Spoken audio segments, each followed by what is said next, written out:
nashaka jitse mu kano kanya ndabakire mugabo baraza kubakira neza cyane mu buryo bwiyaguye mugabo nashaka nakire muri kano kanya DJ Elizon ariko tuvuze imiziki myiza cyane mugabo murashimishije DJ Elizon muzamukoze aravuze neza cyane sije none ngo aduye ndirimo shashi za kera n'izindi zoroshe rero zo ndi kubona ingaha ndi kumwe namwe rero mu kanya gato nyamara mikenya cyane turabakira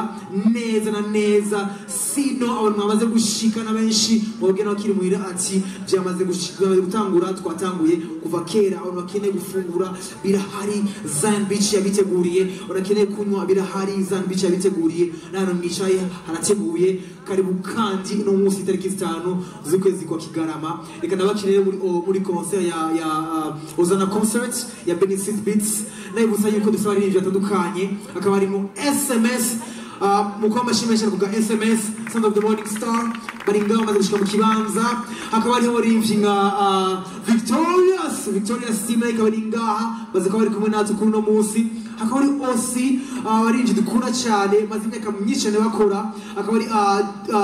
Apotre Apollinaire Habonimana mukomera amashimesha cyane nawe nyene nazo yuko arabikwiriye mu myaka myinshi amaze duhezagira nongeye ko muri ivyo wacu dukunda akaba ari umurundi akora mu gihugu ca Kenya nose ndakorera akaba ari Dudu ni ukuri muzi ko ndirimo nyinshi cyane ziwe mukomera amashimesha menshi cyane mukomera ashitega ifatanye natwe hama la reine du jour akaba ari Benefit Beats tumukomera amashimesha menshi cyane ave kure cyane tuza kubabwira kuvyerekeye we baza kumenya natevye rero nabarangiriye amajambo menshi cyane ndashaka juste tumakira DJ Elizon atangura ukanya gatosije none sino ibinyobwa birahari nababwira vyose ingene bizipanze mukomera amashinanje ko nashise sije none